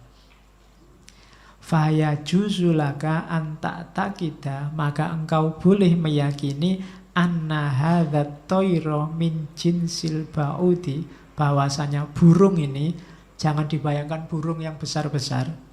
Katanya itu boleh kamu imajinasikan, kamu yakini bahwa dia min jinsil ba'udi, mungkin sebangsa nyamuk, awidh dzubabi atau lalat, alladzi yahmilu jarosima ba'dil amrod, yang membawa jarosim. Jarosim itu semacam virus. Virus-virus yang menyebabkan sakit. Wa inna hadzal hayawan as-shaghir, dan sesungguhnya hewan kecil ini yang kalian semua alladzi yasummunahul an, yang kalian semua hari ini menyebut bil mikrobi, dengan mikroba. Layah rujuanha, tidak berbeda dengan itu. Jadi kalau dulu tafsirmu kan tentaranya Abrahah yang mau nyerang itu didatangi banyak sekali burung bawa batu dari neraka. Batu dari neraka kan panas, terus diturunkan, terus bolong-bolong semua, bawahnya mati semua. Tapi tafsirnya itu tidak begitu. Jadi pasukan besar ini diserang oleh kuman-kuman penyakit, virus-virus penyakit yang dibawa oleh binatang-binatang kayak lalat, kayak nyamuk. Nah, mereka digigiti oleh nyamuk-nyamuk, oleh lalat-lalat itu, sehingga terkena virus. Hari ini kita sebut cacar atau campak. Hancur deh mereka. Jadi jangan dibayangkan ceritanya kayak film animasi yang dijatuhi. Oh, itu kan, ini namanya tafsir rasional. Jadi hancurnya pasukannya Abrahah itu karena diserang oleh virus. Kayak kamu kena pilek itu. Cuma mikroba ini yang cacar atau campak. Dan zaman itu mungkin belum ada obatnya. Jadi itu contoh tafsir rasionalnya Abduh. Atau malaikat. Malaikat juga definisinya khusus kalau di Abduh. Fakullu amrin kulliyin qaimun binadhimin mahsusin tamat bihil hikmah al-ilahiyah fi ijadihi. Maka segala hal yang sifatnya universal itu qaimun binadhimin mahsusin, memiliki aturan khusus. Tamat bihil hikmah ilahiyah fi ijadi, yang sempurna hikmah ketuhanan dalam keberadaannya. Fa inna ma qiwamuhu biruhin ilahiyin, maka sesungguhnya qaim tadi apa? Qaim itu aturan alam, sunnatullah, biruhin ilahiyin, yang dibalik itu ada ruh ketuhanan, summiya fi lisanis syar'i malakan. Dalam bahasa syariat disebut malaikat. Waman lam yubali fit tasmiyati bitauqifi, bagi orang yang tidak terlalu lam yubali itu tidak peduli, yang tidak terlalu fokus, tidak terlalu peduli dengan penamaan yang pakem itu, penamaan yang baku malaikat itu, yusami hadil ma'ani, bisa memberi nama kekuatan kemalaikatan itu al-quwa at-tabi'iyah, kekuatan alam, dayanya alam semesta. Siapa yang membuat misalnya ketela itu jadi manis, kita kan menyebutnya dulu malaikat. Siapa yang membuat air kelapa itu segar sekali, kita sebutnya malaikat. Katanya Abduh, ya kalau bahasa syarak disebut malaikat, tapi bahasa ilmiah itu namanya kekuatan alam, al-quwa at-tabi'iyah. Kita menyebutnya sunnatullah, ketetapan Allah dalam alam. Nah itu, ini ya mesti kontroversial, tapi itu tafsir rasional, termasuk jin. Kamu kan bingung, jin-jin itu kan sekarang banyak di TV. Nah, yo, katanya Abdul, kita salah mendefinisikan jin itu. Al-mutakallimuna yaqulun innal jinna ajsamun hayatun khafiyatun laturo. Sesungguhnya jin itu ajsam. Ajsam itu jasad yang hidup, khafiyah, yang sangat ringan, laturo, tapi tidak terlihat.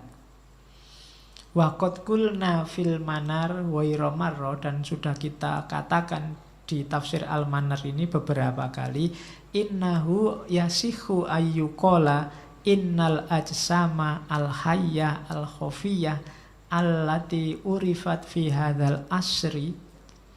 Sesungguhnya jasad-jasad yang hidup, yang khafiyah, yang ringan sekali, yang kecil sekali, tersembunyi, yang dikenal di masa ini, diketahui pada hari ini, biwasitotin nadzorat al-mukabbirah, dengan perantara nadzorat al-mukabbirah itu bahasa Arabnya apa? Mikroskop. Dengan perantaraan mikroskop, watu sama bil mikrobat, dan disebut mikroba, jasad kecil-kecil itu, yasihu antakuna nau'an minal jinni, boleh kita kategorikan termasuk sejenis jin. Loh, jadi mikroba itu virus-virus itu yang kamu nggak bisa lihat, bisanya pakai mikroba, pakai mikroskop, itu juga jenisnya jin. Jadi kalau kamu kena flu, itu sama dengan kesurupan jin. Itu kan mikrobanya masuk kesurupan jin. Ya untungnya kamu nggak terus menyanyi sendiri, sendiri. Tapi itu katanya Abdul semacam itu analoginya. Cara kita mendefinisikan jin itu berarti ya makhluk-makhluk yang tidak kelihatan. Itu kan sama-sama tidak kelihatan virus-virus itu. Itu jenisnya jin. Waqad sabata annaha ilalun li aksaril amrod, dan telah tetap bahwa mikroba-mikroba itu sebab dari banyak amrod. Ini yang menyenangkan bagi perempuan. Abduh dalam tafsirnya anti poligami. Ya. Oke. Jadi bagi ibu-ibu yang nyari dalilnya untuk biar tidak poligami, cari tafsirnya Abduh. Itu saya ambil dari Al-A'mal Al-Kamilah Limu Alafati Abduh. Jadi saya bacakan ya, lumayan ngaji kitab kuning. Amma awalan, adapun yang pertama, fali anna syartot ta'addudi huwa tahakkuk minal adli, karena syaratnya nambah istri itu adalah mewujudkan keadilan. Wa hadzal syartu mafqudun hatman, dan syarat ini pasti tidak bisa dipenuhi. Fa in wujida fi wahid minal milyun fala yasihu ayyattakhidha qaidatan. Meskipun kalau ada di antara 1 juta orang ada satu yang bisa adil, tapi kan tidak sah kalau dia dijadikan patokan. Wa mata ghalabal fasadu ala nufusi wasara minal murajjahi alla ya'dilar rijal fi zaujatihim, dan ketika secara umum pasti terjadi rusaknya jiwa. Rusaknya jiwa itu mungkin bingung, stres, sumpek, depresi. Dan sementara di sisi lain secara umum juga yang lebih kuat kemungkinannya laki-laki tidak bisa adil pada istrinya, maka jazalil hakim, boleh bagi seorang hakim ayyamna at-ta'adduda, untuk melarang nambah istri, awul alim ayyamna at-ta'adduda mutlaqun, atau seorang alim, seorang ulama melarang laki-laki kawin lagi. Ya problemnya kalau di Indonesia kan kalau mau kawin tidak pakai izin hakim atau ulama, kawin ya kawin. Mura'atan lil aghlab, untuk menjaga, untuk berdasarkan lil aghlab, yang biasanya. Wasanian, dan yang kedua, itu argumen pertama itu. Argumen kedua, qad ghalaba su'a mu'amalatir rijali li zaujatihim inda ta'addudi. Sudah umum, maksudnya banyak cerita jeleknya hubungan antara laki-laki dengan istrinya saat dia kawin lagi. Wahirmanihim min hukukihinna fin nafaqah warrohah, dan merampas hak istri-istri mereka dalam nafkah dan kenyamanannya. Walihada yajuzu lil hakim walil qaim ala syar'i, boleh pada seorang hakim atau yang mendirikan syariat ayyamna at-ta'addud, untuk melarang nambah istri daf'an lil fasadi al-ghalib, demi menghindari kerusakan yang biasa terjadi. Jadi alasannya darul mafasid, menghindari kerusakan. Oke, nah itu contohnya tafsirnya Abdo. Ya ini mesti rame ketika dia terang-terangan mengkritik praktek poligami. Oke, itu beberapa quote boleh diambil dari Abdo. Al-batilu ya la yasiru haqqon bimururis zaman. Kebatilan itu tidak akan menjadi hak dengan berlalunya waktu. Kalau ingin kebatilan jadi hak, perjuangkan. Jangan didiamkan, jangan ditunggu. Kalau ditunggu tidak akan berubah-berubah, karena al-batilu la yasiru haqqon bimururis zaman. Innama baqa'ul batil fi ghaflatil haqqi anhu.